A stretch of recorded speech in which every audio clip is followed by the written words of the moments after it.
Does I have sound? I has sound? Maybe? Maybe?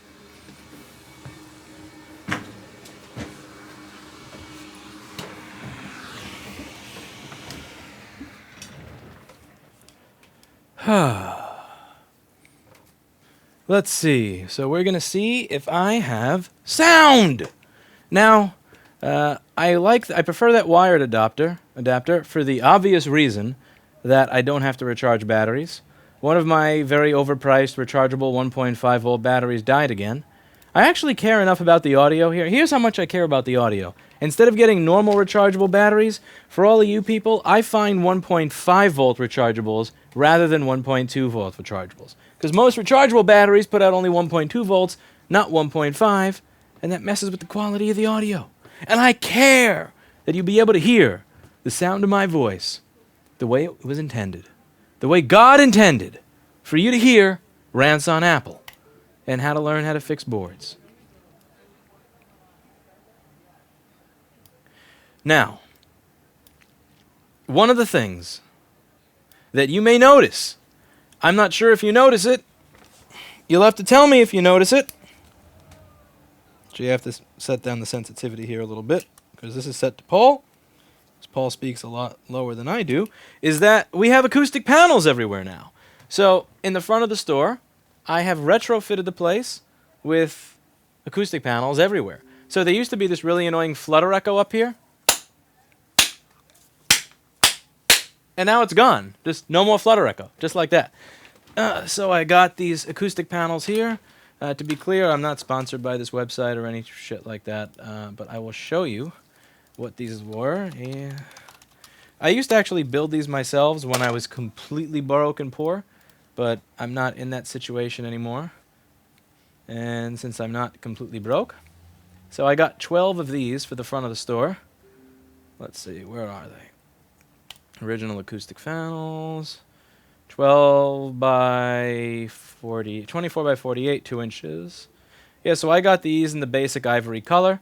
I got 12 of these for the front of the store, and as you can see if I look around a little bit with the camera, yeah, so they're over here behind, there's one behind me, above me, on the ceiling over here, there's a bunch of them up there, there's some over here, and behind me on the wall as well, I also put them up there just to get rid of all the rest of it.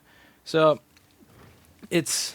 Let's see. So it was a bit of an investment. So let's see. I'm looking at yeah, it was like $696 plus shipping. So it came out to around $900, but it's worth it. I like it. I like the change. You know, there's a lot to be... it always bothers me when I go into a business and it sounds like shit. There's something that just kind of bothers me when I walk into a place or a restaurant, or speaking of sounds like shit, why the fuck does Mikey's computer keep making that annoying noise?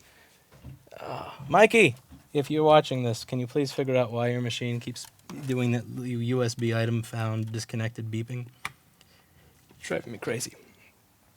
But it really bothers me when I walk into a restaurant, or mostly restaurants, or a law office, or doctor, and there's this annoying reverberation. No, I shouldn't say reverberation, but this early reflections. That's what I'm thinking of, because reverberation is like real live spaces. When I can hear this really annoying early reflections everywhere and like fluttery echo and stuff, it just bothers the hell out of me. And I was thinking we spend most of our time here trying to sell people on giving me or Steve or I ungodly amounts of money to get their data back or fix their stuff. So maybe people will feel a little bit more comfortable in this environment if it doesn't sound like a dump anymore. And so it's my hope that it doesn't sound like a dump anymore. And also, hopefully it will sound better for the recordings.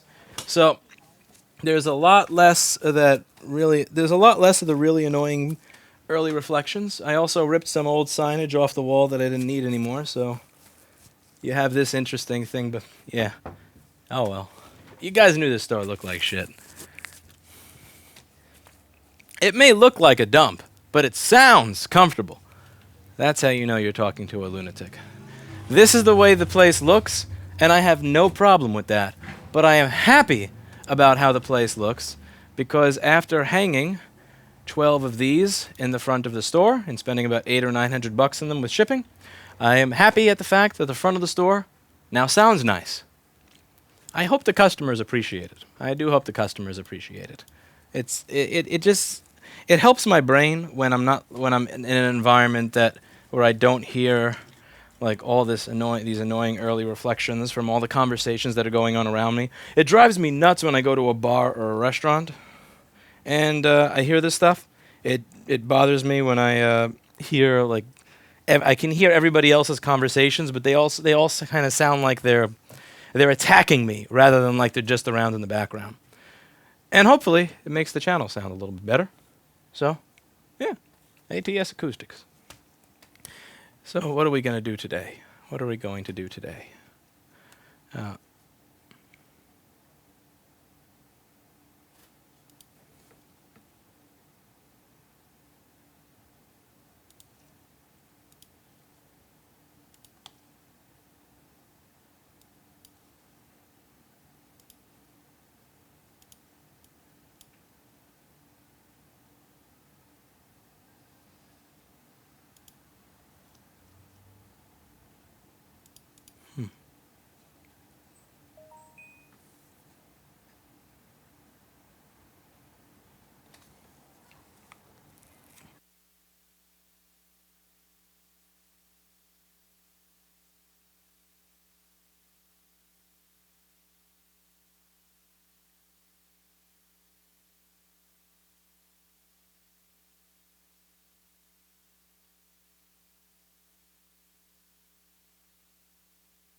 All right. Hiss. Is that thing hissing?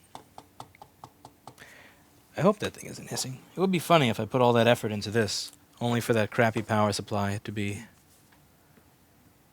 Let's see. Actually, before I get started, I am going to listen and see if there is an audible hiss from using that power supply, rather than using batteries.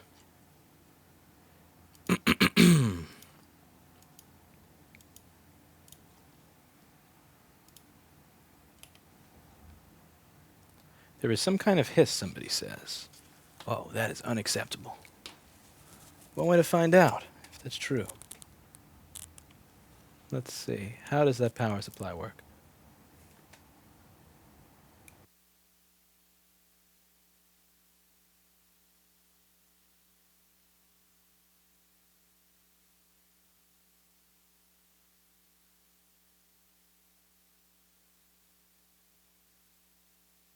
All right, yeah, that is noisy. I'm going to have to find myself some batteries. That power supply is a piece of shit. Would it be overkill to get myself a linear 3-volt power supply? That's going overboard. Okay.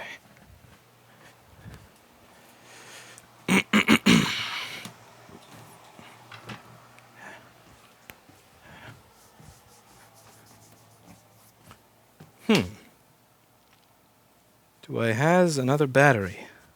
Going once. Going twice. Sold.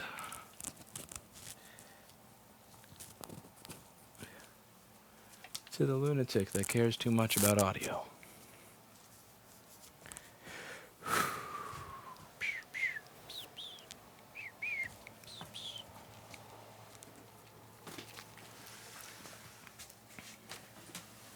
I need one more battery. This is an empty case of batteries. That's very useful. One of mine did not charge for some strange reason.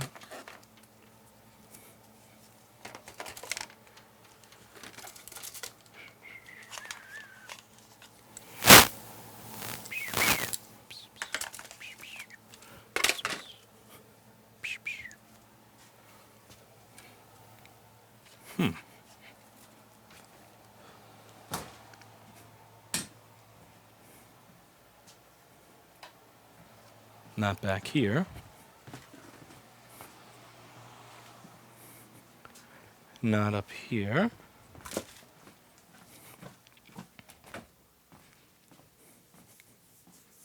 Where did I put the damn battery? I know I have a spare set somewhere over here. Someone says growing a beard would improve acoustics. Well, next week, Camille is going to be doing the live streaming instead of me. So if you are tuning in next week, you will see what the effect a beard has on acoustics.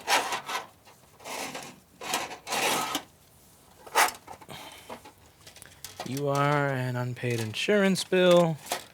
You just slide that to the back of the donor pile and it magically disappears. No, I keep spare batteries here somewhere. Let's see. I wonder if this one is actually charged. Let's see what my AA says. So.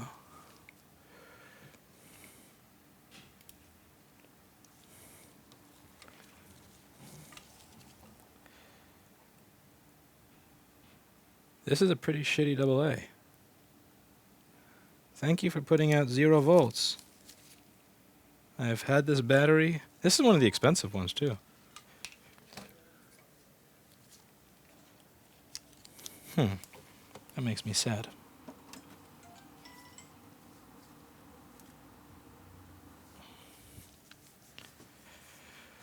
Alright. Until the good ones arrive, I will steal some from Kevin's drawer. He won't be happy about that one bit. The quality of these rechargeable AA's is total shit.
Okay. Let's see what that sounds like.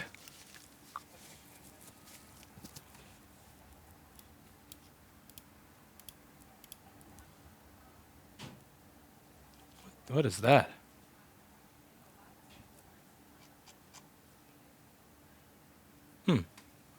Stream frozen? No. YouTube being silly.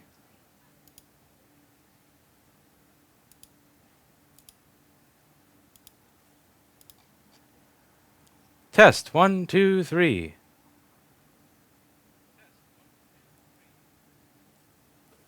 If I do this.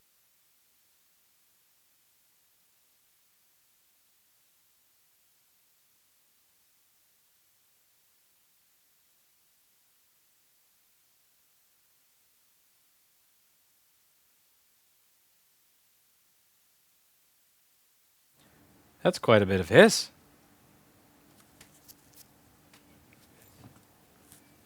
Let's see. How do we undo that?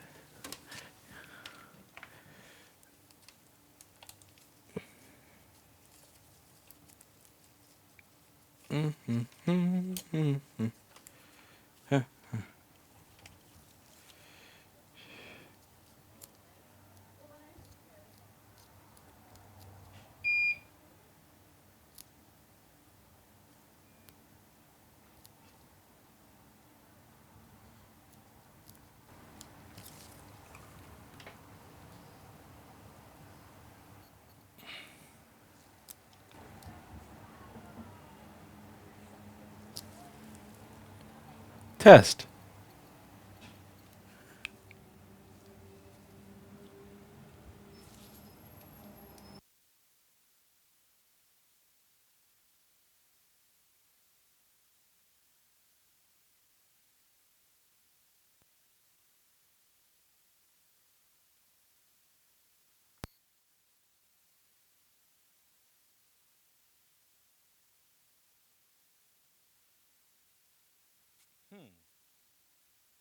How do you work when set to line?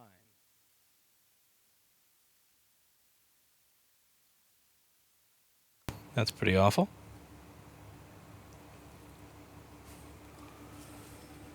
Ah! Whoa, much clipping.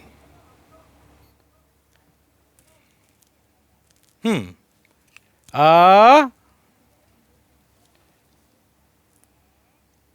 Okay, that's much better. Gain staging.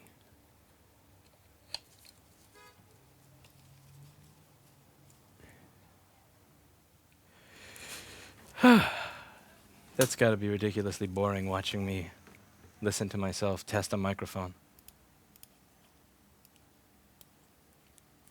I'm sorry, people, for the boringness.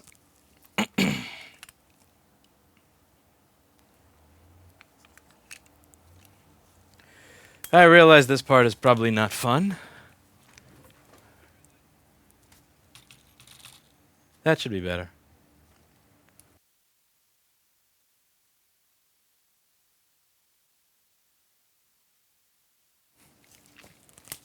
Okay, fuck it. Good enough for me.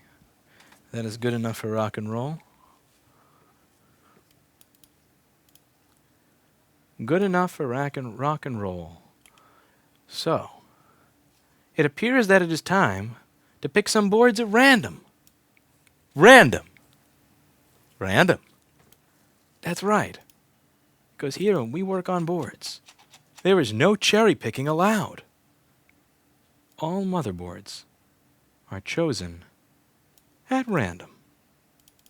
Random. Random. Random. Absolutely 110%. Completely random. Random. Paul considers random a curse word. He has a point. I understand how someone like Paul could see the word random as a curse word, because every time that word gets used, he winds up getting a nice stack of missing PM sleep, S4L. Poor Paul. Poor Paul. Okay. I should stop being a crackhead and find something to fix.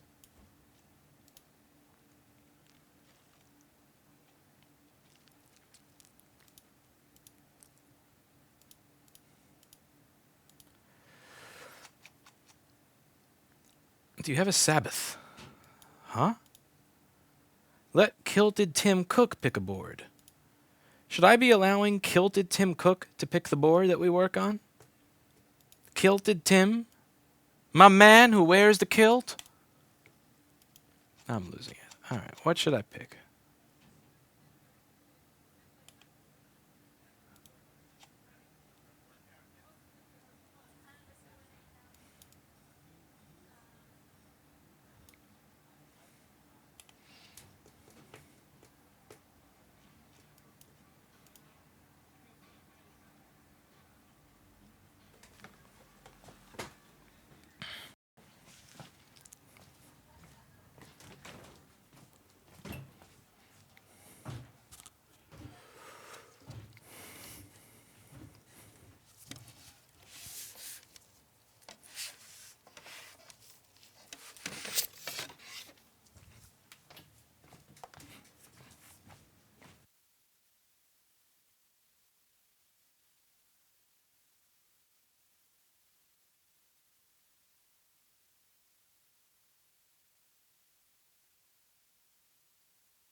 Here we have a MacBook that needs to be fixed. We have an A1707 MacBook that's not powering on. Let's open up this MacBook and see if we can fix it. You might notice that in this stream, there's better sound. That's because we have 12 new acoustic panels that have been hung around the shop. These are pretty nice. I used to build these things myself out of Corning 703 fiberglass and junky 2x4s, but I got about 12 of these. They're hung all around the place so that there's no more flutter. Sounds nicer when customers walk in. I'm hoping that the customers are going to be more at ease. The people who work here are going to be more at ease now that the sound in the front doesn't have that flutter echo or that annoying early reflections on it. Next thing I got to do is get a proper chair, because this chair, this is the victim of Lewis overreacting a little bit while getting agitated reading an Apple Insider article where somebody was spending a little bit too much time riding Tim Cook's dick. And unfortunately, my chair was the victim of that. I'm looking online, and I remember the Aeron chair that I had in my office. I really missed that thing. I liked it. I like that chair. I kind of miss that chair. It's just, do I want to spend $590 on a chair? I really like that chair. Very comfortable. And I think that this thing it's telling me. Look at the price here. Look, that's Amtech telling me you want this chair. You want this chair. You know you want this chair. You want this chair. You need this chair. $559. $559. That is the number of Amtech Flux. So I'm thinking of getting myself a replacement chair. Okay. Now we take a look at we're going to open this MacBook up and see what it looks like on the inside. It's interesting when people say that you do that video for that sweet YouTube money. That's the only reason you would talk about some of these issues. Well, whatever YouTube money I make off of that video is going to be reinvested in replacing the chair that I destroyed while I was in the process of making that video. I might have overreacted just a tiny bit. Just a tiny bit. See, the thing is, the Aeron chair was actually fine at dealing with my overreactions and my anger. However, this cheap-ass Amazon chair that I got here, this chair is not Lewis-proof. As you can see, not Lewis-proof. Not Lewis-proof.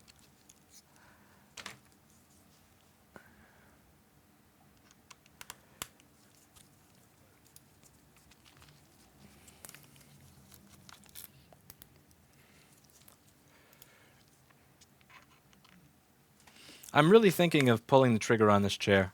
It's silly. It's stupid of me because I had no problem spending $800 or $900 on nothing but the front of the store, having a slightly nicer acoustic environment. Yet, I don't want to spend money on the thing that I'm actually going to sit on all day.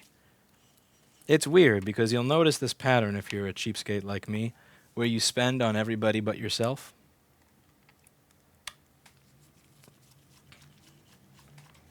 I want the viewers to have better audio quality while they're listening to the stream. I want the customers to feel more comfortable when they walk in the store and have a conversation because it sounds better. But I will not put a dime towards me sitting on something that is actually comfortable. One of these days, like I turned 30, I still suck at advocating for spending money on things that are for me. One of these days.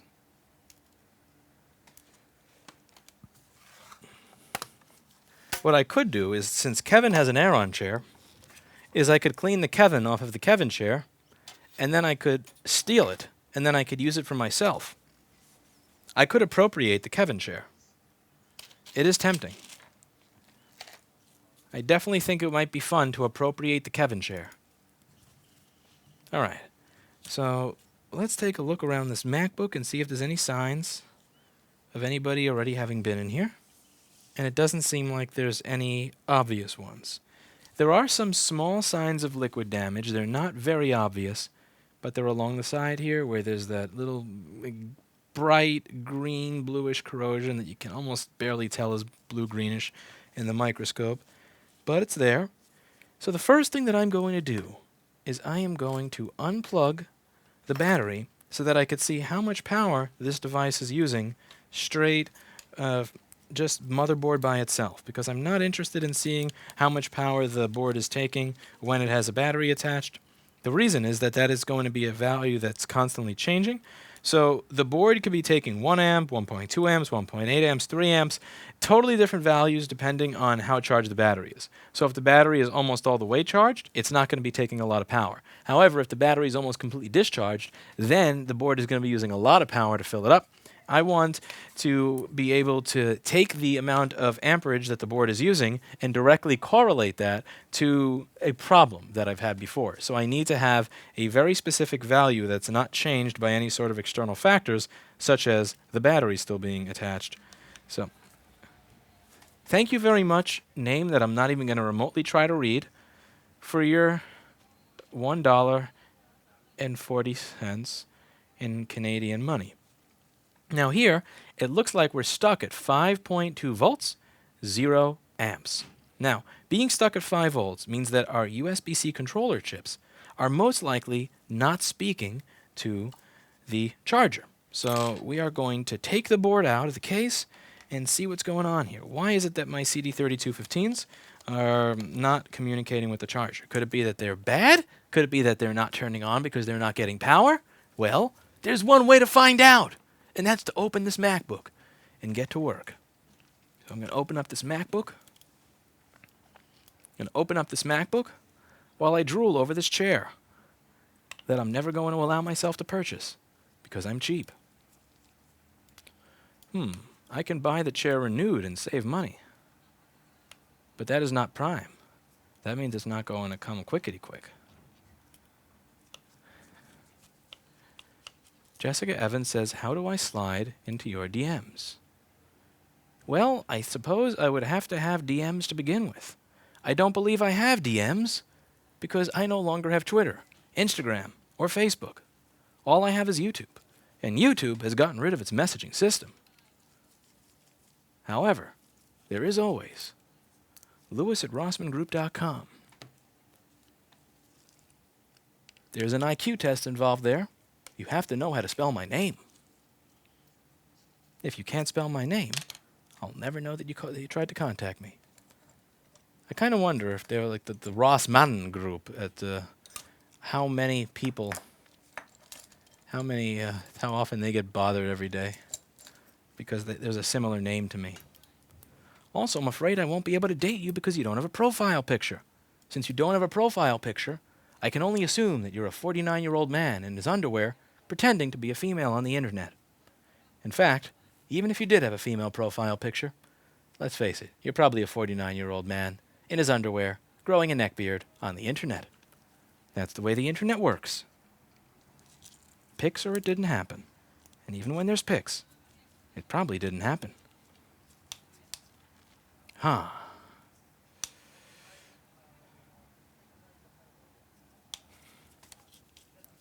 Kilted Tim. Someone says, yes, Kilted Tim. Jessa has a theory that Kilted Tim is actually Tim Cook wearing a kilt. Tim Cook sits home wearing his kilt, telling people that their products cannot be repaired, your data cannot be recovered, buy a new one, forget your memories, forget about when your life was better, before you knew the truth about how bad Apple products were. Forget about it all. Stickers are going to be available in the next couple of days on store.rossmangroup.com. Indeed they are. We're going to be selling stickers of complete disrespect. You'll be able to buy a sticker of complete disrespect on store.rossmangroup.com. We're also selling other items in store.rossmangroup.com, like the JTAG connector.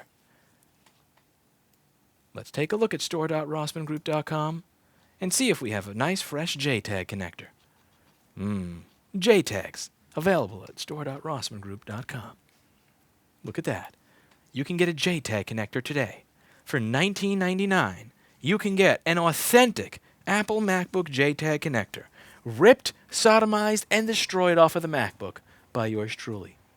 I might even sign the package and give my signature and say fuck Apple on it.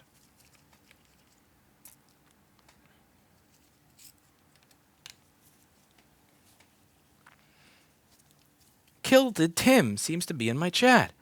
I can already tell you this MacBook cannot be repaired, and you should take it to the Apple Store to have our fine geniuses replace it for you. I will not do that, Mr. Kilted Tim.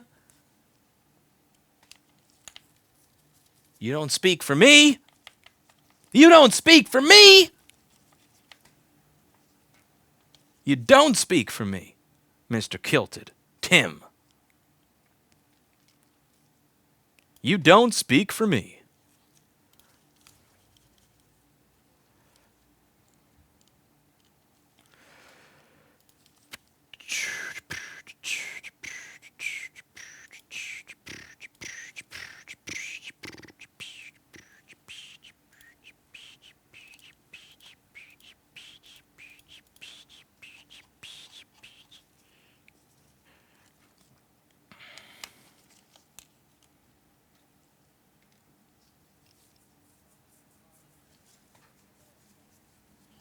Someone says, have you tried turning it on and off again?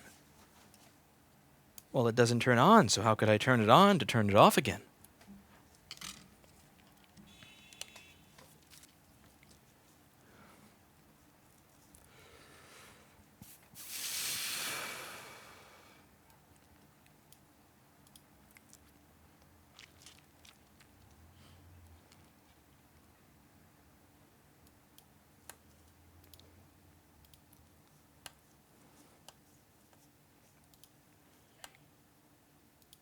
His name is Tim. He wears a kilt. He wears a kilt. He's kilted Tim. His name is Tim. He wears a kilt. He wears a kilt. He's kilted Tim. He wears a kilt. His name is Tim. He wears a kilt. He's kilted Tim. Kilted Tim speaks for the trees, says Wipe front to back. Lewis, have you activated Windows? Indeed I did. I am as sane as you are, makes sense. How close in comfort is your recent chair, is your current chair when not broken to the Aeron? It's not the same. Every now and then I'll think it's the same and I'll tell myself it's the same. And then I'll actually sit in an Aeron chair and realize that that was just all bullshit. That was my brain trying to tell me that that it's the same, because my brain does not want to spend $530 in a chair. It's the opposite of, I don't know if confirmation bias is the right word for it. I don't know if confirmation bias is the right word. So you know how when you have these people that like the hardcore stereophile readers that are like, you know, my $5,000 Bryston amp is not good enough, and then they spend $30,000 in some other amp. Their brain, when they switch back and forth, tells them that that new amp really sounds that much better than their old Bryston, because they need to believe that they did not waste their money. And if they take an ABX test, they'll realize that they cannot tell a goddamn difference between their Bryston amplifier or their $30,000 or $40,000 esoteric whatever the hell amplifier. In an ABX test, they will not be able to tell the difference at all. But they tell themselves that they hear a difference, because if they don't, then that means that you're an idiot that wasted $30,000. And people like to not see themselves as idiots. So I do the opposite. I think my brain tries to protect itself in its cheapness by telling me, yeah, this kind of feels similar to the Aeron. Yeah, this is as comfortable as the Aeron. But then I sit in the Aeron chair and I realize, no, you're full of fucking shit, man. Who the hell do you think you're fooling? Who do you think you are fooling? You are not fooling anybody. Aeron is way more comfortable. The problem is, Aeron chair is $559. And then I have to live with the fact that I spent $559 on a chair. Now, do I have $559 to spend on a chair? Absolutely. Will I notice if I spend $500 in a chair? Probably not at all. It will not change my life one way or the other. It's just, like, at this point in my life, $500 in it for a chair, I'm very lucky and happy and humbled to say that something like that's like a rounding error for me at this point. But that's not the issue. The issue is that I would then have to live with the guilt, knowing that I spent $550 on a fucking chair.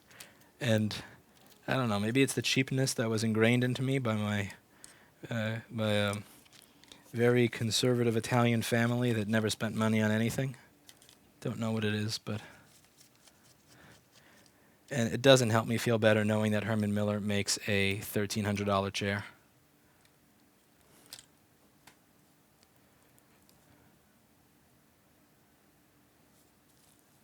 You would know the error on an ABX test.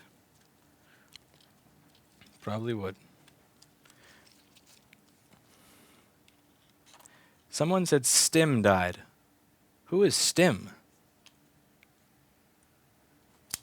Who is Stim? I don't know anybody named Stim. Or is Stim the way that you spell stream if your IQ is below 60?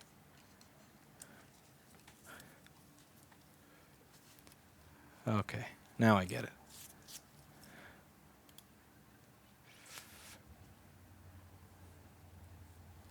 Think of the tax deduction for your new chair. Hmm.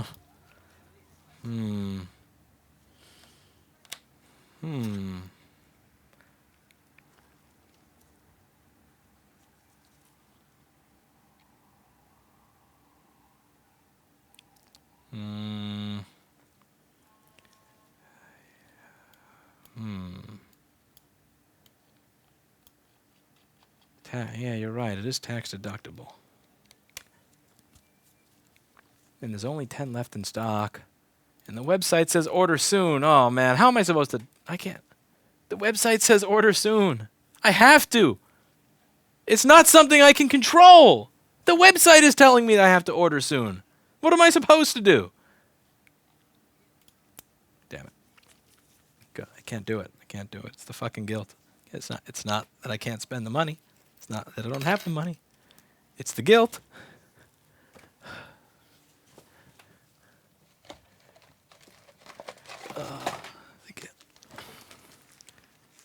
The guilt will kill me. The guilt will do me in. I can't do it. I don't deserve the chair. Do I deserve an Aeron chair? I don't deserve an Aeron chair. What have I done to earn or deserve an Aeron chair? Nothing, that's what. I'm a filthy bum. A MacBook fixing scammer that burns people's money by lying about recovering their data. That's what I do. That's how I get off, ladies and gentlemen. I get off by lying about recovering people's data.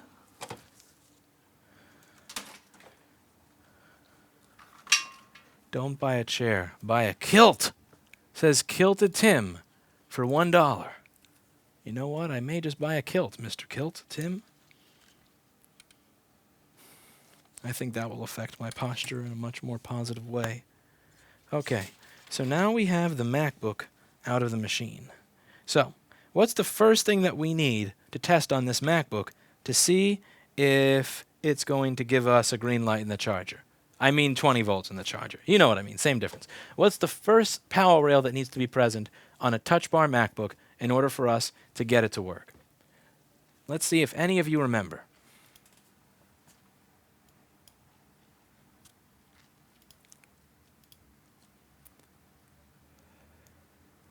Does anybody remember?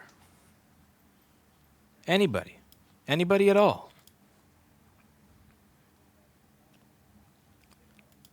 Peepa3v3_G3 hot. Very good, hi. He's actually good for something. All right, so let me show you why that's important. So this chip over here is going to speak to the charger. So see over here? You have lines that go between the charger and this. So here, see, this is where the charge port plugs into the motherboard, and that has a data line directly with this chip over here, which is a USB-C controller. So this is the charge port that I just showed you. This is the line between it and the USB-C controller chip. Now, this USB-C controller chip is going to be powered by 3.3 volts. So over here at the top, on the top of any IC on a schematic, this is typically where you're going to see the voltage that's going in to power the chip on a MacBook schematic and on most other schematics as well. So we have V in 3.3 volts, and that is PP3v3_G3 hot. So we need that power rail to be present in order for this to work. So let's see where PP3v3_G3 hot would be present on this motherboard.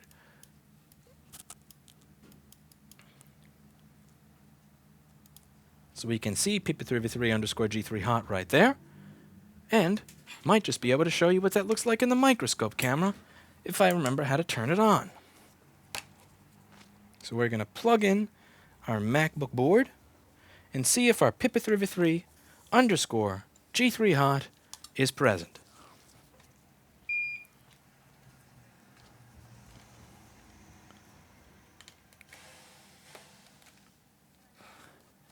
Why is my microscope light not plugged in? There we go.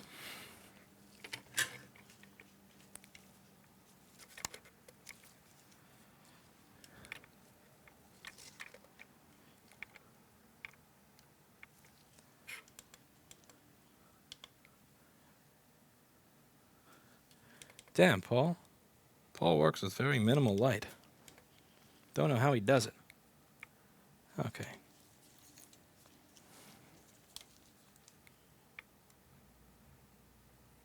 As can be seen, we have 3.3 volts on PP3v3 underscore G3 hot. Now, what's even more interesting is right after making that measurement, this decided to go up. So now it is taking 20 volts and 40 milliamps. So now the USB-C chips appear to be communicating with the charger. The board has actually gotten better. It has improved its condition simply by virtue of me touching it.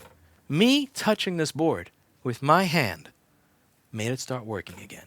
But we're not quite out of the woods yet. We're using 40 to 50 milliamps, and that's not enough. That's not going to get this board to turn on. So what we need to do is go through our power rails and see which ones are present and which ones are not. Now there's going to be a list of power rails on the schematic and board view here. We're just going to find that, and we're going to go through and see what's present and what's not.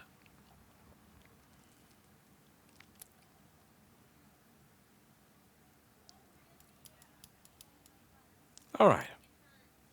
The first rail that we're going to go for is our PP bus. PP bus G3 hot. Let's see what's available on our PP bus G3 hot by checking at one of the fuses over here. So we're going to see what we get. I'm expecting around 13 point something volts.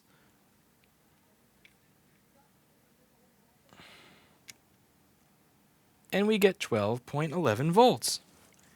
All right, interesting, interesting.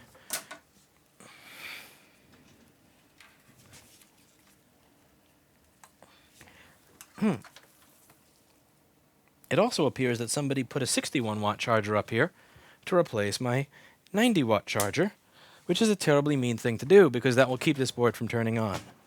What kind of evil bastard would do such a thing? What kind of evil bastard indeed? That's awful. That's terrible. You stole my charger.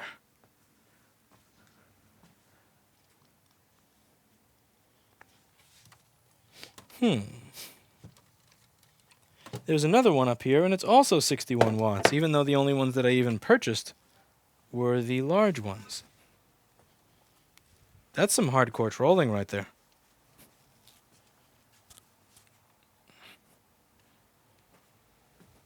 All right.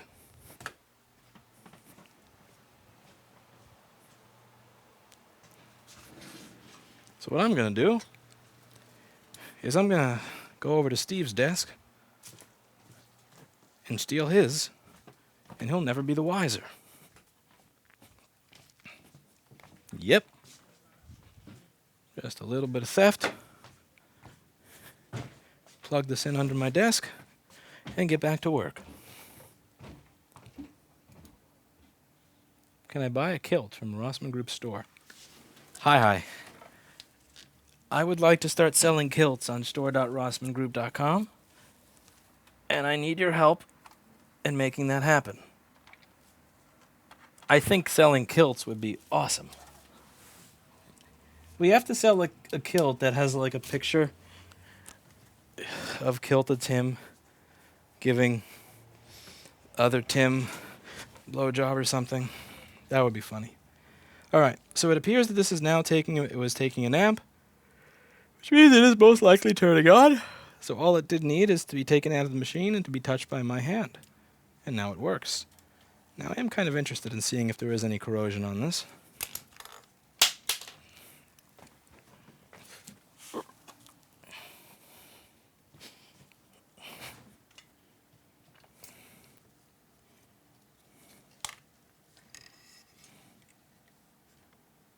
Uh-huh. Interesting.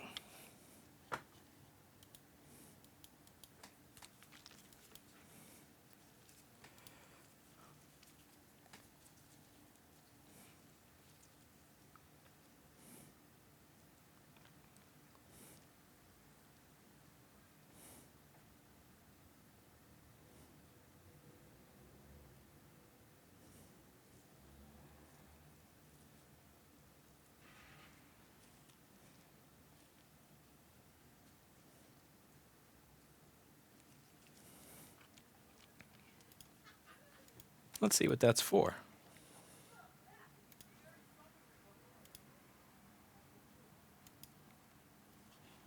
Mesa Flex connector.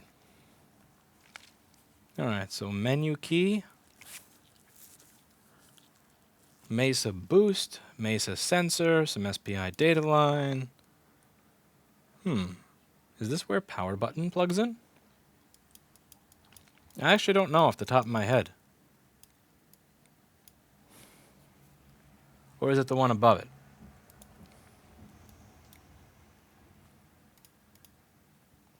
No, that's audio. I think this is where the touch bar plugs in.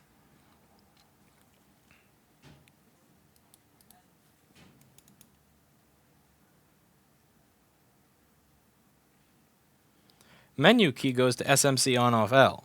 Alright, so if this is corroded, then the power button will keep it from turning on. So most likely the reason that this was not turning on was very simple. And it was just that our touch bar cable is corroded. So it looks like on this MacBook, this is where the menu key is also going to act as SMC on off L in turning the machine on and off. So it likely needs a new one of those flex cables. And it could also use the board to be a little touched up in that spot. Once after being touched up in that spot, we should be good to go.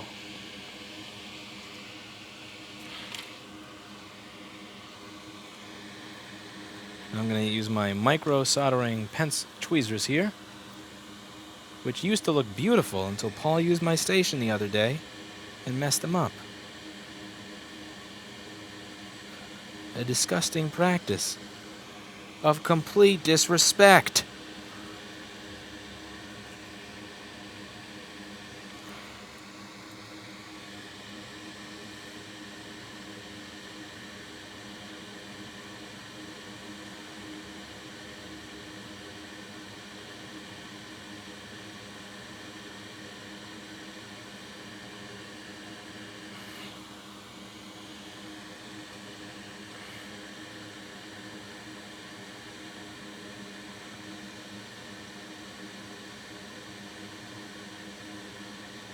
And now, you may not like touch bars, but these are the future. And touch bars are going to be nothing in contrast to what it's going to be like when Apple switches over to ARM altogether and all you're getting are ARM touch bars. Right now you're getting touch bars. Wait till you start getting ARM bars.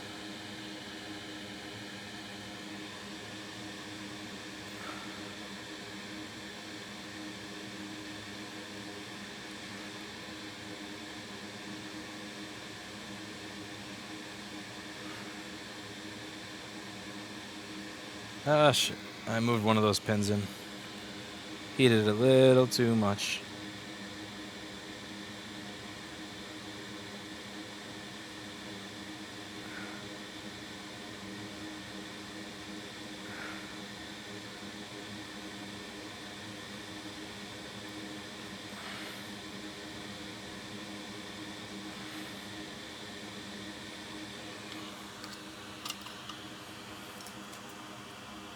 Alright, now I'm not going to heat at 500 Celsius. That would be serious overkill.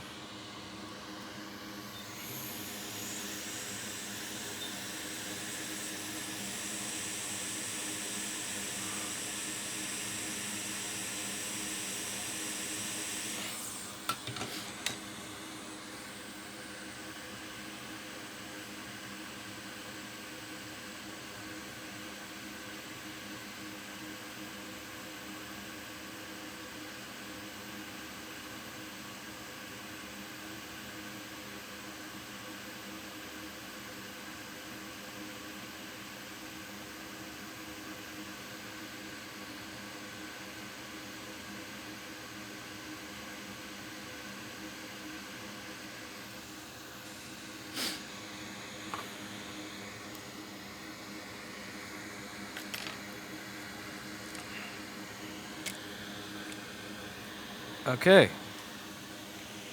With that said, we're going to move on to the next MacBook.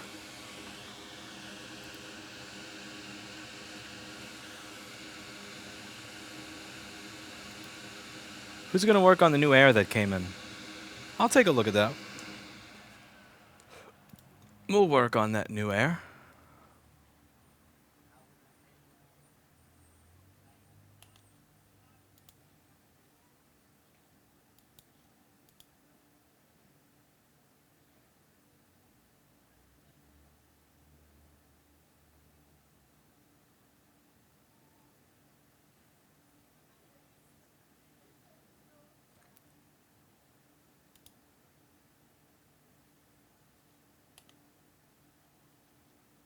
I have fan spin.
The play button is mounted on the window now.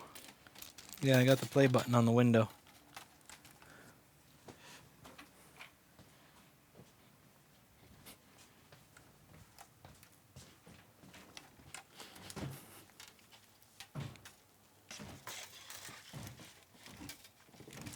Okay.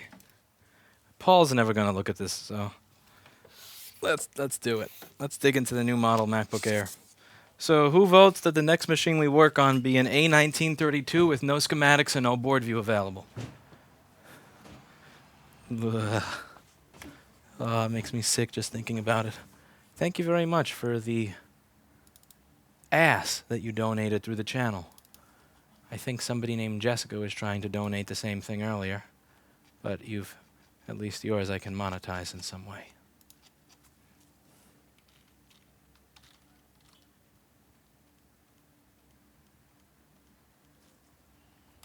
PB Bus. Random. So this is what happened to the wall. I ripped down the nasty fake sign. So what happened to the wall is that I ripped down the nasty fake sign that was held in by very strong adhesive that was near impossible to remove. I actually spent almost 25 minutes, and I didn't even have any glue gun. And I put up these acoustic panels everywhere, so you may notice that the audio quality of the stream is higher than it used to be when I was up in the front. There are no more early reflections or flutter echoes in this section of the store because I have acoustic panels everywhere. As you can see, acoustic panel there, acoustic panel there. So I got about 12 acoustic panels that are everywhere in the store. I got myself these things from ATS Acoustics. They're pretty nice. I got these. They're beautiful. I have 12 of these, about $700 or $800 after the shipping. Well worth it, because now the front of my store sounds nicer. So not only do you get the benefit of superior audio quality while listening to these streams. I hate when I hear early reflections and flutter echo in videos. It's just, drives me nuts. And also, hopefully the customers walking in will be a little happier that it doesn't, when there's multiple people talking to each other here and noises of tools, that it is less annoying, stressful, and just harsh sounding. I'm hoping that the superior environment makes customers happier, more likely to leave positive reviews, more likely to spend money on things rather than leave feeling paranoid that Kilted Tim is actually correct and that we are burning their money. You know, you got people going out of their way to make you sound like you're a scammer on apple.com that moderate parts of the site. Well, you got to pull out all the stops. And we may not look professional, but I'll be damned if we don't sound professional. No early reflections or flutter echo in my store. Someone says, I bet 20 and okay that this MacBook Air only has a bad JTAG connector. That is a very, very quick way to lose 20 knock. Yeah, I wish this was just going to be a JTAG connector. So let me know how the sound is on this versus the last few videos I've done up in the front. I hope it sounds better. Hope it's... But yeah, if there's several conversations going on at once, I'm hoping that it makes it easier for me to understand what's going on. Because the more a customer feels stressed or confused or overwhelmed in any way, the less likely they are to spend money. The fixing part of this business is actually very easy. I mean, it's so easy that even an idiot like me, that as you saw in my other live video the other day, can't do his fractions and multiplication and division properly. Even me, who can't do his fraction matching and all that, can manage to fix MacBooks. This part is dirt simple. All the board repair stuff is dirt simple. The hard part is dealing with people. And one of the things that makes dealing with people a little easier is finding these small ways to make them feel less stressed that they don't even notice. Because the less the person feels stressed or weirded out by you, the more likely they are to spend money on having you fix their stuff. So, this here is the new MacBook Air. This is the A1932.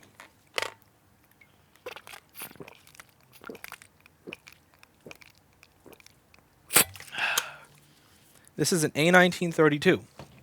This is the future of the MacBook Air. So the first thing I'd like to do is see what it is they're saying it does. So they claim liquid damage, no power. I am going to plug in this MacBook Air and see if that's the case. Now it takes 0.3 amps. Do keep in mind we have a battery connected here, so it's not a perfect reading, but it's stuck at 5 volts. Now, I'm not exactly sure how this works, but I'm pretty sure if even the A1534 is going to want 20 volts to turn on, that this is going to want 20 volts to turn on. Someone says, just for keeping it real, now you need to put an Apple logo on that wall with a Paul figure chipping away at the missing part. Wow. Okay, firstly, $50 is way too much. Thank you very much. I hope you're independently wealthy if you've got that much to give away. Either way, I highly appreciate it. And I will find a way to put an Apple logo on the wall and have Paul chip away at it. Just eating it away piece by piece as he tosses off his kilt and puts on a proper set of pants. So, as I was saying, if a A1534 MacBook is going to want 20 volts, I have a feeling that the new MacBook Air is going to as well. And when I hit the power button, it's not doing nothing. It's still taking 200 milliamps at 5 volts. That's not enough to turn on and work. So let's get started by taking pieces out of this machine. So we are going to start taking this thing apart, and we're going to see what my board looks like and also see if we make any progress on it turning on after I have unplugged a lot of the machine. So let me just get myself a T5. A T3, since this may need a T3 as well. Where is my T3 hiding? Here, little T3. Here, little T3. Where'd you go, little T3? Where'd you go? Here, boy. Psst, psst, psst, psst. Here, boy. Here, little T3, T3, T3, T3, T3. Where'd you go, little T3 screwdriver? Aha, there you are. All right. Let's get to open this up and get to work. My T3 is going to help me conquer this T2. They didn't go from 2 to 1 fan. To my knowledge, there's no MacBook Air that's ever had more than 1 fan. And it doesn't need more than 1 fan. You know, MacBook Air, there are many things that kill MacBook Airs, but overheating is not one of them.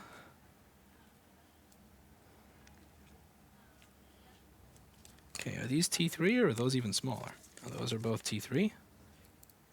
Do you have donor boards for that model? No, I don't.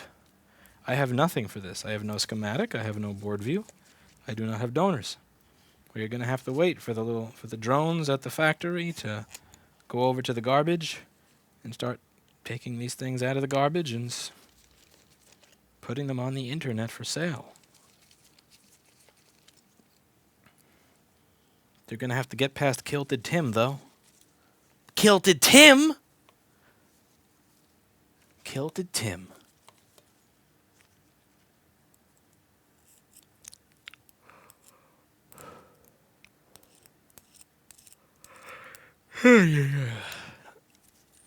Ay.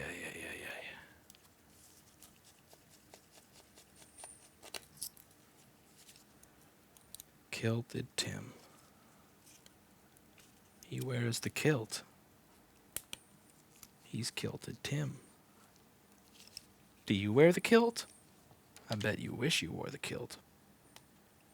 But you don't. He wears the kilt.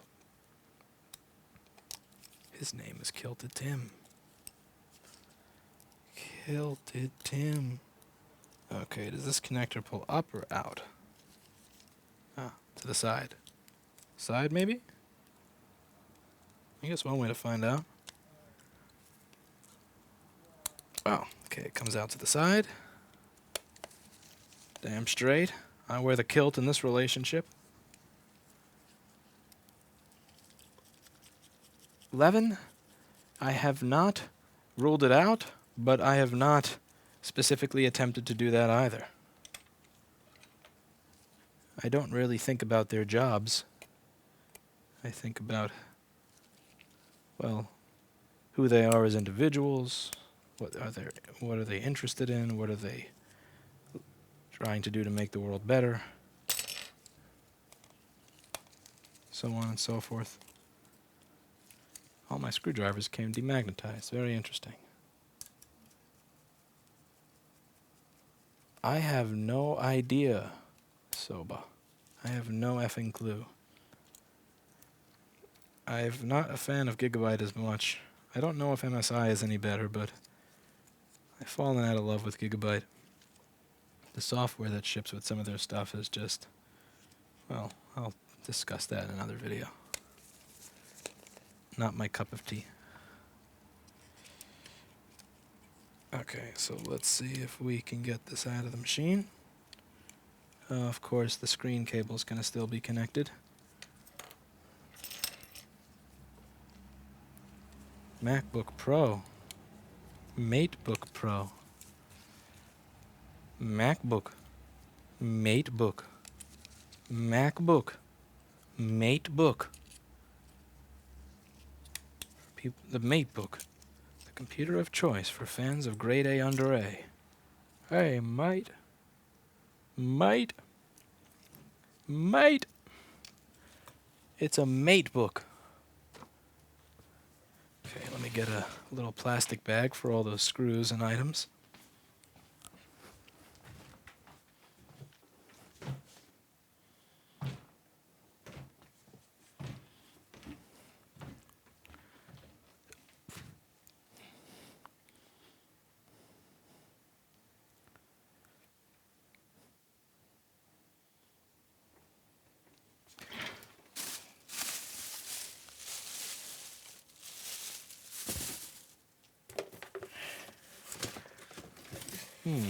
No more Ziploc bags.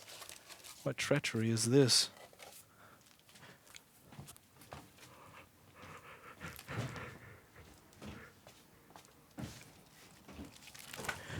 Riggs says, stop by yesterday. Wish you were there to thank you in person. Hopefully you got the gift I left in the store. Just in case, here is another $10. Screw kilted Tim. Well, thank you very much. I really appreciate that. Thank you.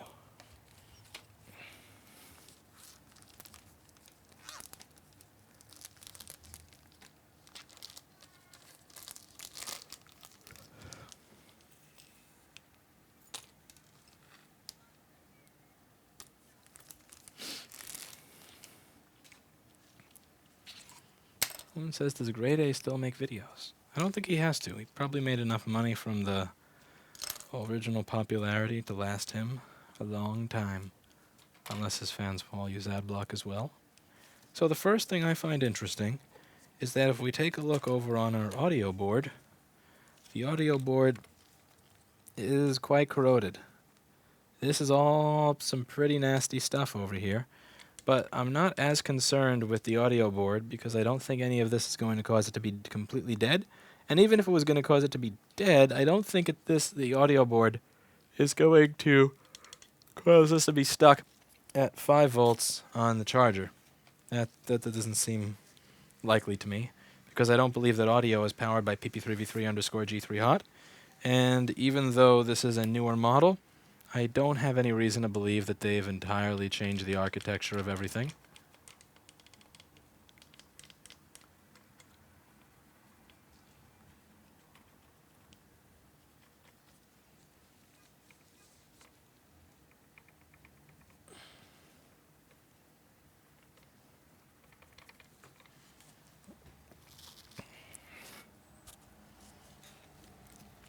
Now we're going to take a look over the actual MacBook motherboard itself. Let's take a look at this MacBook. MateBook.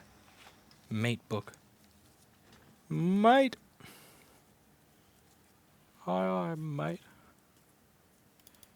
Hello, Mega something.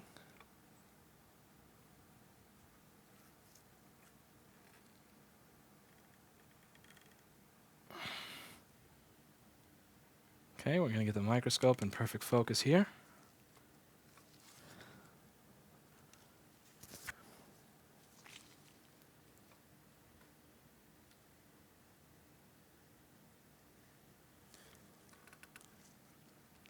There we go, so what I see matches what you see. Now this is one of the best microscope cameras that you're ever going to find.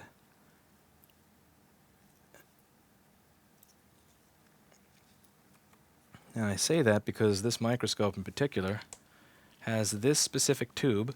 I can't figure out how to fit this setup on any other microscope, but for some reason this is much better than those really long tubes that kind of have a tendency to add all this chromatic abrasions and vignetting. Alright, so the first thing I notice here is significant corrosion.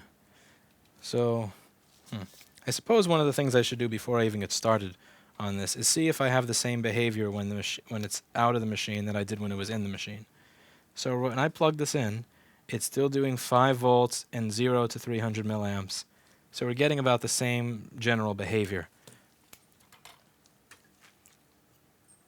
Now, as you can see, the architecture here is not too entirely changed because right next to those 2 charge ports, you'll see that we have 2 CD3215 chips.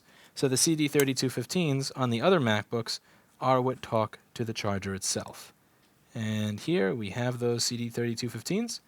Now what I am interested in is where pp3v3_g3hot would be going to those CD3215s. I also want to see if pp3v3_g3hot is there. Remember, pp3v3_g3hot powers the CD3215s, and they do need to turn on in order to speak to the charger and negotiate 20 volts from our charger.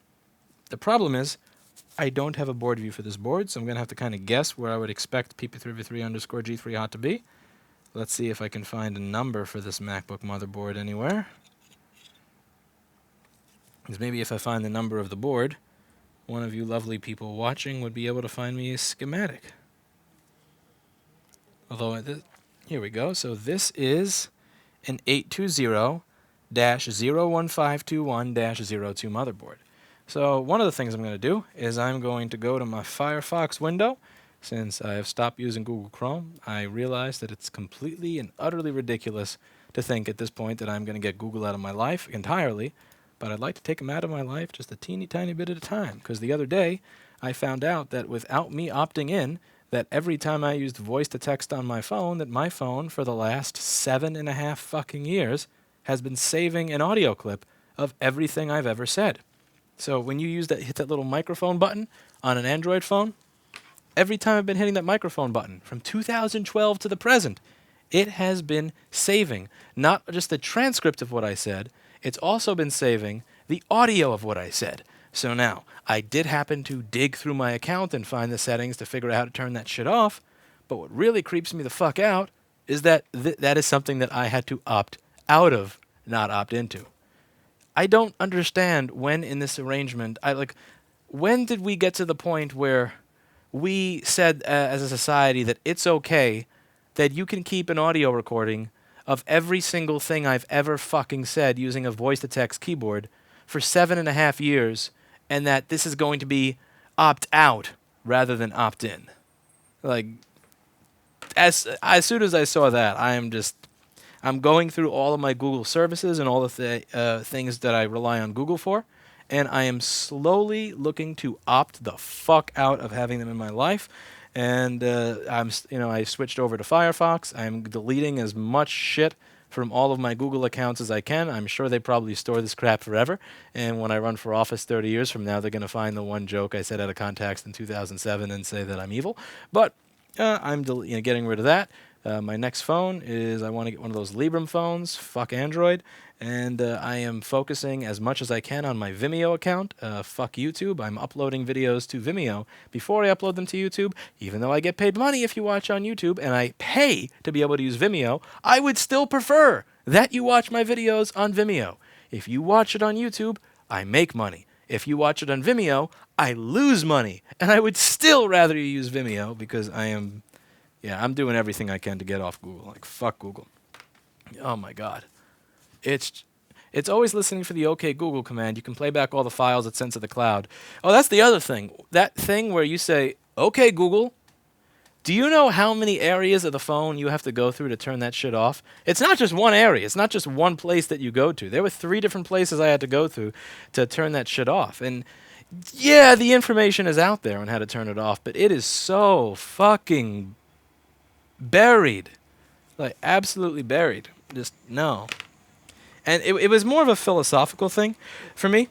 When I realized it wasn't that I was necessarily that I knew exactly what they were doing, but when I realized how hard it was to figure out how to turn off these settings, that's what set it off in my head.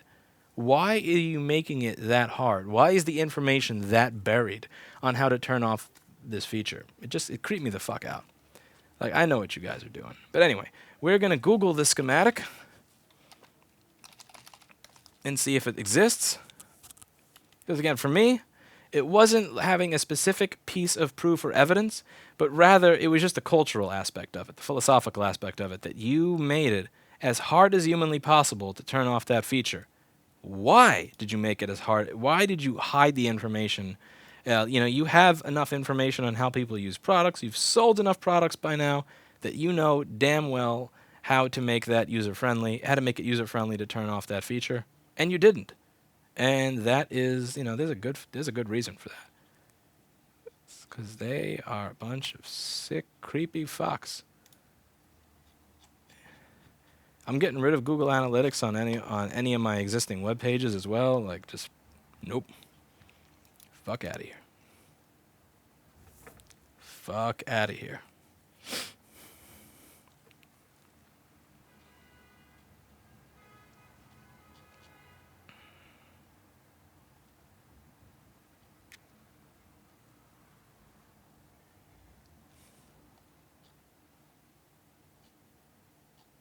Yeah, and people that say Amazon's likely equally as bad as Google, again, I got no love for any of these particular companies. When I say that there are things that Apple does when it comes to their policies on repair or how they treat independent repair shops, I am not saying that as someone who has Eric Schmidt's dick in his mouth. I'm not saying that as somebody who who is a fanboy for any other platform. No, I'm fully aware that the alternatives are created by companies that have serious effing problems. It doesn't mean that because I dislike what one is doing that I co-sign what the other is doing.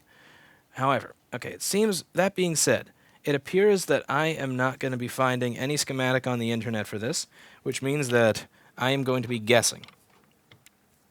Maybe if I were better friends with someone at Google, I would be able to bring up a recording from the microphone of somebody's fucking phone where they said which capacitor on here is the one that has PP3V3 underscore G3 hot. Wouldn't that be lovely? Wouldn't that be beautiful? But, alas, that's not me.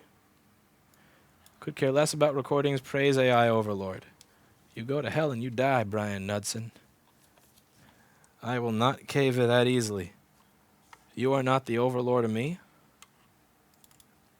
You are not the overlord of me. The reason they do that is to use your voice data for the machine learning data sets. The reason Google software is better than the competition is because they know what you said in 2007. However, they should make it much easier to opt out. I agree. The reason that I can say supercalifragilisticexpialidocious and that it understands me very well is because that data is there. However, I'd say two things.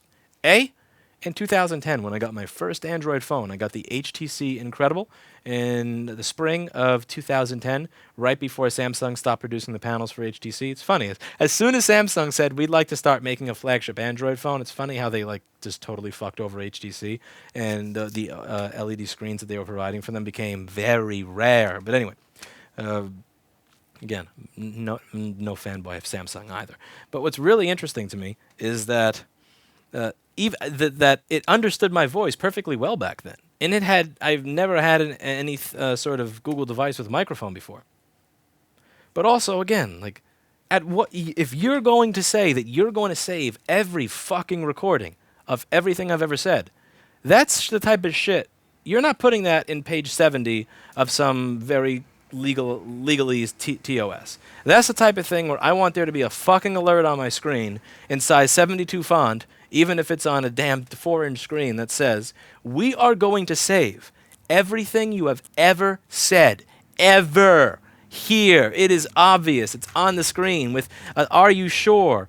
Make me type in my password to my damn phone. Make the thing scream, are you actually listening to what we're telling you, jackass? Because it may be legal for you to put that on page 60 or 70 of a TOS and not let me know.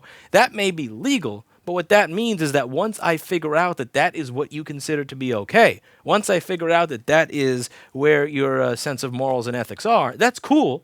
It just means I ain't using your shit anymore. And I will do everything I can to not use your stuff anymore. Because if it said in big letters, hey, we would like the option, do you want to opt in to having no privacy in exchange for making our products better? Fine. I have no problem with that. You put it on page 60 to 70 of some bullshit TOS, fuck you. Fuck you. Like, as soon as you do that, fuck you. As soon as you do that, that's cool, but I will do my best to get people to migrate from YouTube to Vimeo. I will stop using an Android phone. I'm deleting almost all of my Gmail accounts and all the stuff in them and using my own stuff. I will be using DuckDuckGo. My Lex phone is going to be the Librem phone. I will get Google out of my life as much as I can. Because again, it's fair game. It's legal that you do that. That's cool. Just means that I ain't using your stuff anymore. Now, that I have repeated myself 20 times,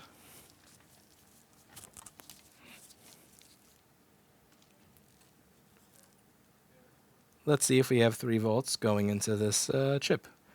Now, usually it's one of these 4 capacitors next to the CD3215 that's going to have the 3.3 volts near it. So let's see, which one of these? Any of these capacitors? So we have 1.5 volts there that goes up to 3, and it kind of loops.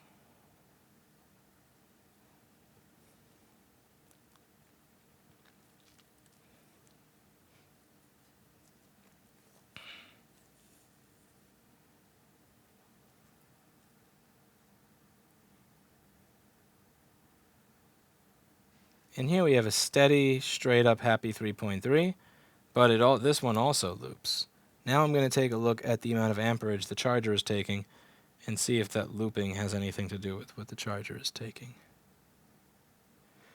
Now, I'm going to guess that this is pp3v3 underscore g3 hot, and I say guess because I have no way of being certain. And it does seem to loop. Alright, so what could be causing this to loop? Let's take a look over the board.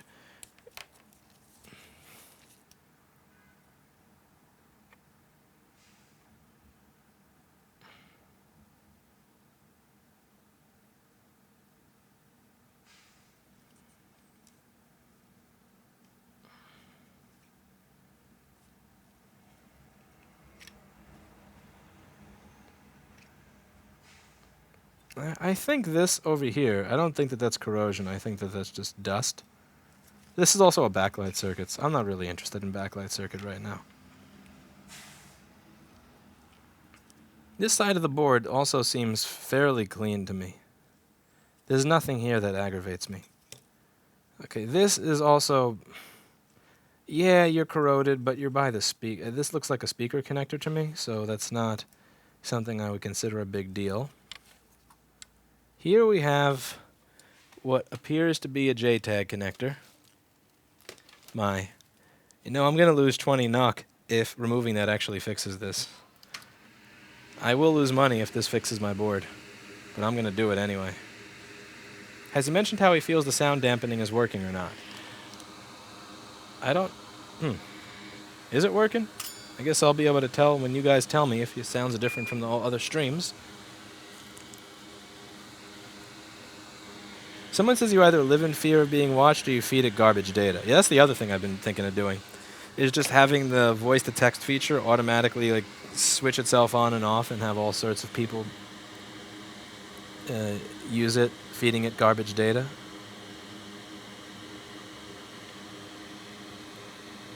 Because feeding it garbage data is what is the if you can't delete the data, then you might as well bury what's there. That's the way I see it.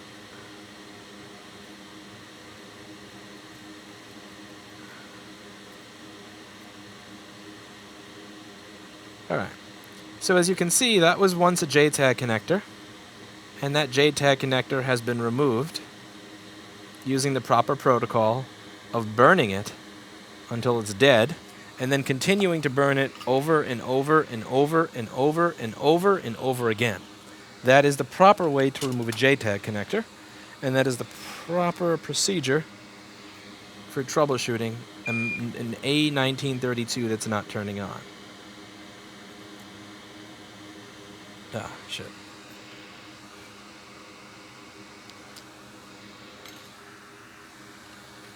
Yeah, this is the troubleshooting process.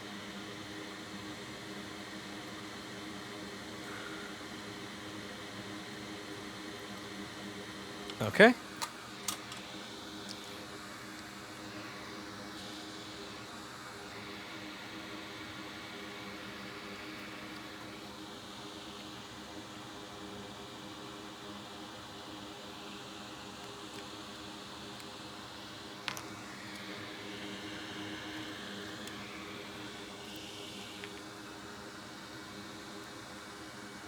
Alright, so now I'm going to plug it in and see if we have any difference in our results. The data all anonymized, so there's really nothing to bury. Feeding it garbage data is a shit move to the developers, not the company. You hurt the company by making people aware this is a thing. The data isn't actually anonymized because it's available when I log into my own account. So a lot of that data, if I had not known about this, let's say that my Gmail account got hacked. Since this was an opt-out program rather than an opt-in program, if my Gmail account were compromised, I would assume that the only thing that I had to worry about is that my Gmail, my calendar, and that were compromised. However, because they were fuckfaces that made this as an opt-out feature rather than an opt-in feature, that means that if you compromise my Gmail account, you have not simply compromised my email, you have compromised me to the point of allowing somebody access to every conversation that I've had for 7 years. Every private conversation. Every time I've used really disgusting, awful, dark humor to get a reaction out of a good friend who would understand the context of that humor that nobody else would, You've given them access to that. Every time that I have been drunk off my ass and said something that my friend knows the meaning of, that nobody else is going to know the meaning of in the right context, you have now given them access to that. Every personal conversation I've had about anything private that I thought was simply just going out into the ether once it was done, has been you've given me access to that. So no, I don't give two flying fucks about the developers. My heart does not bleed for the people that created that security hole, and that is a security hole. If you make that an opt-out feature to the point where I don't even know that there are gigabytes upon gigabytes upon gigabytes of information on every fucking app I've ever opened, the time I have opened the app, what I did when I opened the fucking app, what I typed into the goddamn application, in that all of this information is accessible and attached to my name by my Gmail account. No. Fuck you. And fuck the people that made that possible in the ass. I don't care if I made your life harder. I don't care if you're out of a job. I don't care if you become homeless out on the goddamn street and starve as a result of that, because what you're doing is you are fucking with people in a very dangerous way. You are making it so that the smallest issue in security, somebody getting hacked once, no longer means that their email is getting hacked, but rather that their life's history, their conversations, and all of their activity are available to anybody who manages to sneak into their Gmail account. And if you think that's okay, fuck you. But thank you for the donation. I highly appreciate it. That said, let's continue.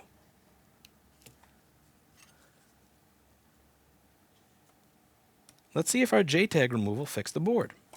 Unfortunately, it appears to still be power cycling 5 volts, 300 milliamps, 5 volts, 30 milliamps, 5 volts, 300 milliamps, 5 volts, 30 milliamps. So, unfortunately, it still is not fixed. And again, for those who are coming in late here, I'm discussing the fact that that when you use Google Voice to text on the keyboard of an Android phone, which I've been doing since 2010, somewhere around 2012, that there was an option where all those recordings would be saved to your Google account, to where you could log in with your Gmail information, with your Gmail account and your password, and have access to every single recording made over the past 7 years. The time that you opened an app, what you were doing when you were opening that, the history of everything you've ever gone to, all of that, but also the transcripts of everything you've said, and the original audio recordings of everything you said into the phone, everything that you've said while drunk, everything that you've said while angry, all of the dark humor that you may have said to a friend that was intended for that friend only and for nobody else, all of that shit is saved and associated with your Gmail account. That is not fucking anonymized data. That is not at all. If you have your Gmail account hacked, if you type your password into a phishing form, if I did not opt into the feature, I should be safe in assuming that the only data that you're going to get access to is the information that is inside of my Gmail account. That the worst thing that can happen if I type my password into a phishing website, if I pull a John Podesta, is that you're going to have access to my email. Not that you're going to have access to 7 years of private and personal conversations that I did not have using my email account. That is not anonymized, and fuck you if you think it is, because you know it's not. Now, let's continue going through this board.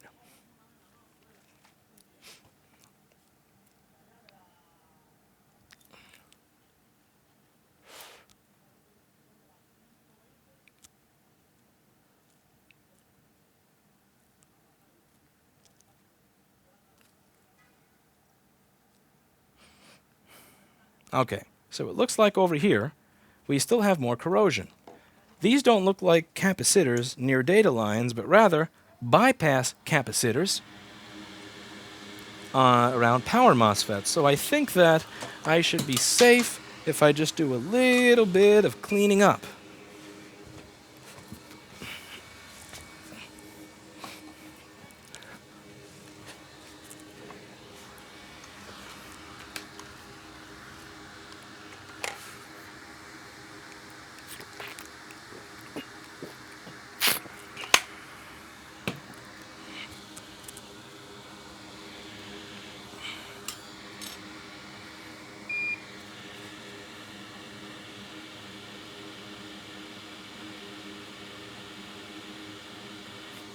We're just going to refurbish these capacitors. There's a lot of flux there, so even though the solder on my tweezers, the flux there on those is obviously expired, we're just going to have new flux over there, and it's going to allow me to redo my tweezers.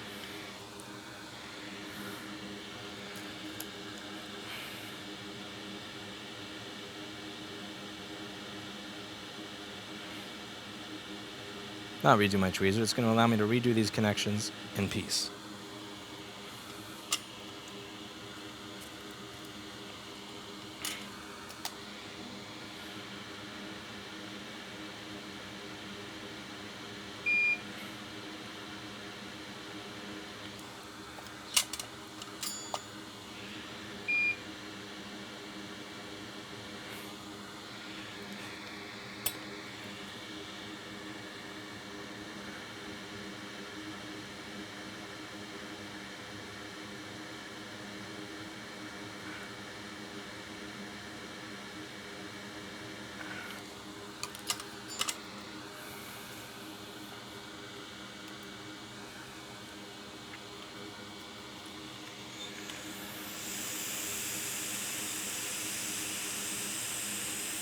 How's it going, Daniel?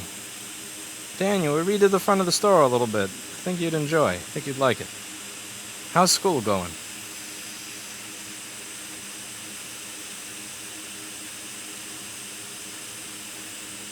I'm going to be putting speakers up here soon as well. I think I got some Axiom M60s in storage that I'm going to have in the front.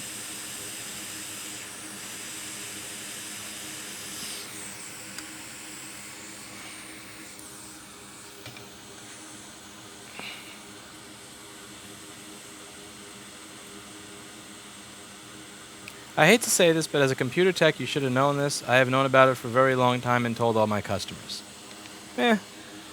Like, again, I've always been aware of the fact that the way Google makes their money is by, is by tracking the websites you go to and making profiles of people. I get that. It's just at the same time, that was, it's when you sit down and you see 7 years of your conversations available, and you know damn well that you never clicked on a checkbox for it, it's this feeling of being violated that is really, really hard to undo. Yeah, maybe I should have known better, but is that, again, the question that I have is that what any of us really signed up for? Because I think at the end of the day, we just thought, wow, you're giving us a gigabyte of email storage and the ability to send really large files and a really nice interface? Okay, I'll deal with a robot that advertises based on the content in my personal emails. I think that's what we agreed to. I think that is the general societal agreement that we came to.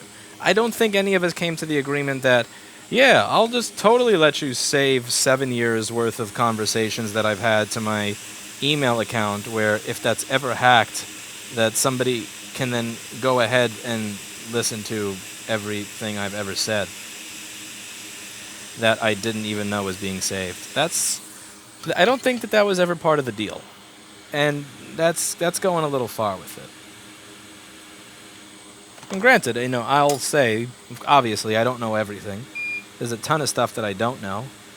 And I'm sure that the things that I don't know, that people think I should know, are much more than you would imagine firsthand. But I don't think that this is what any of us agreed to. Let's see. SanDisk NAND. Are you a solder ball?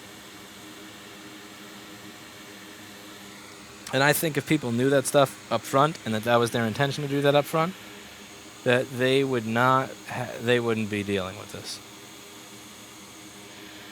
Like, they would not be using that company's stuff. They wouldn't have let them crawl that deep in. But maybe I'm just overreacting. But again, when you sit there and you're just looking through, at 3:53 a.m. on January 20th, 2014, Lewis opened this application. At January 20th, 2014, 5 a.m., here is a copy of a voice recording of what Lewis said. while shitposting in his IRC channel or something. Like, God damn, that is creepy. That is just creepity. Ah, it's too, no. No. Ugh, it makes my skin crawl just fucking thinking about it. Alright, let's see if we got any change now.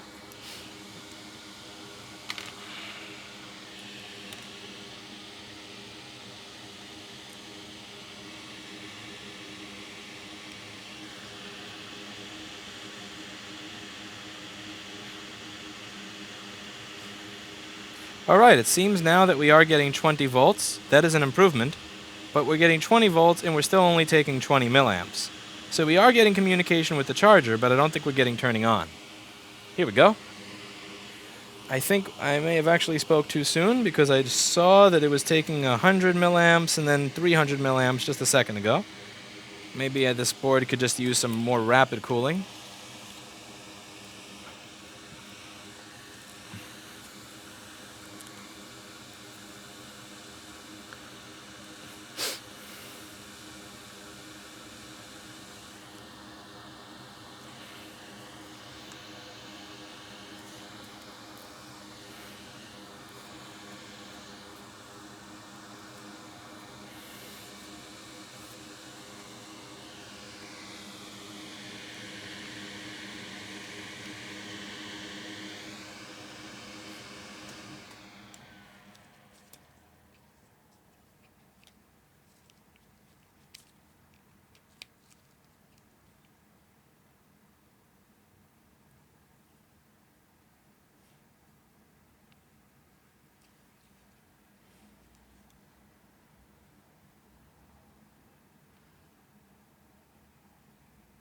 $20 volts, 300 milliamps. See, 300 milliamps is enough that I can imagine it did something. But 100 milliamps to 70 milliamps, it's not. So I guess at this point, what I would be interested in seeing is if it actually flashes anything on the screen. Perhaps it is flashing something on the screen. I don't know what any of the current sensing signatures are for this yet. I mean, any one of the current draw signatures are for this yet. He knows when you are sleeping. He knows when you're awake. He knows when you've been bad or good, so never disagree with something that Google says or a policy that their employees are looking to push for goodness sake. You better watch out. You better not cry. You better run from the 6 Stalinist fucks at Google, I'm telling you why. The USSR's coming to town. The USSR's coming to town. Someday, if Google ever has the repair policies that Apple does, and I start talking about that stuff, my God, I will end up like Nikolai Yezhov faster than you can say. But Stalin! But Stalin! I wasn't going against you, Father! I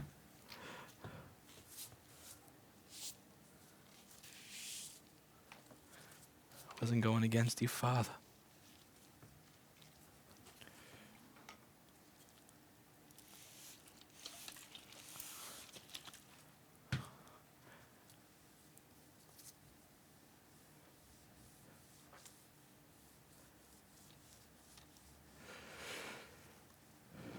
Honestly, Windows doesn't scare me that much. It's not even because I think Microsoft is the best company in the world. I just don't. I think they lack I think that Microsoft lacks the competence that Google has to be able to pull off this type of Stalinist shit.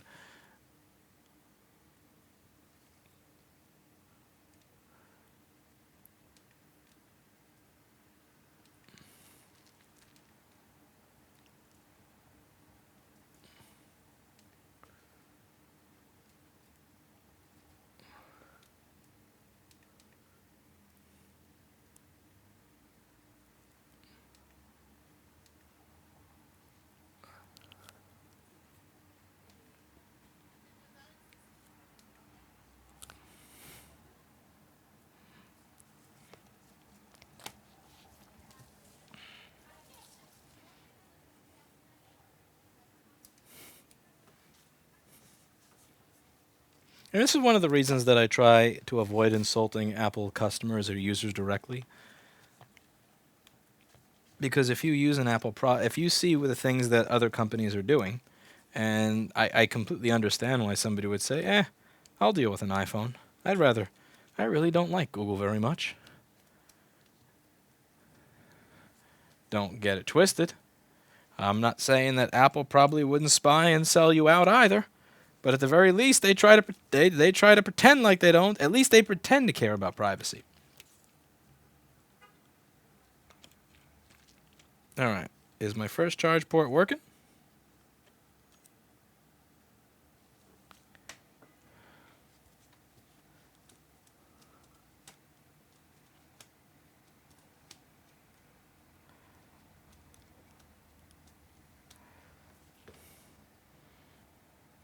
Let's see. Okay, so when I get the 300 milliamp spike, I get an Apple logo. Okay. What happens after the Apple logo, though?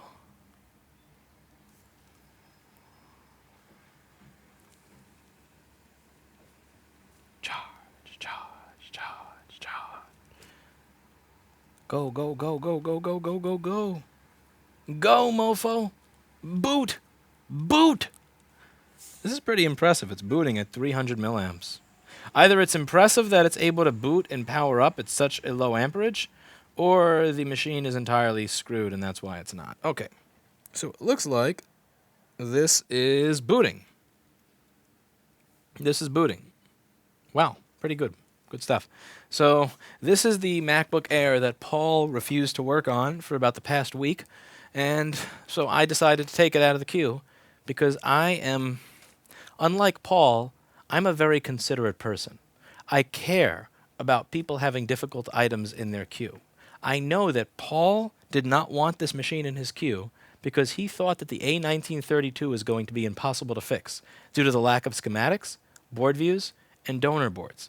I understand that Paul did not want to work on this because he believed that it was going to be above his skill level and too hard. And because I am such a kind employer, because I am so benevolent towards my staff, I decided to take this difficult item out of his queue and work on it in my queue. See, Paul? Because I don't want to put you through the hell of having to remove a JTAG connector and then tidy up a little bit of corrosion on the 3 capacitors next to that JTAG connector. I do not want to put you through the hell of opening a device that you haven't opened before the schematics and the board views are out. I would never want to do that to you.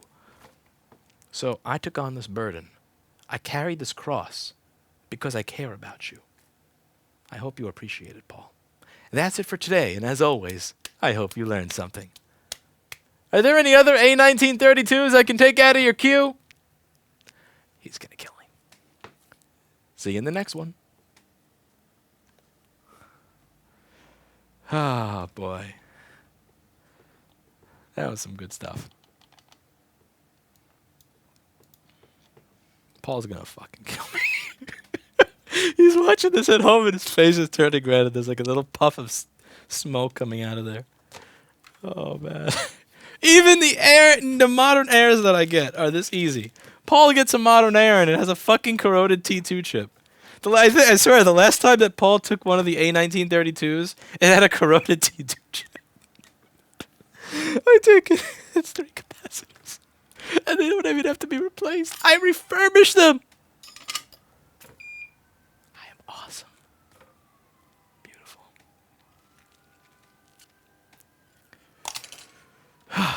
That was good stuff. Life is not fair. Life is not fair. Thank God. Thank God life is not fair.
He knows when you've been sleeping.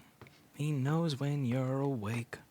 He knows when you've been bad or good, so be kind and benevolent to Google for Google's sake. You better not shout. You better not cry. You better not. I'm telling you why. Coming. He coming. They're arriving to town.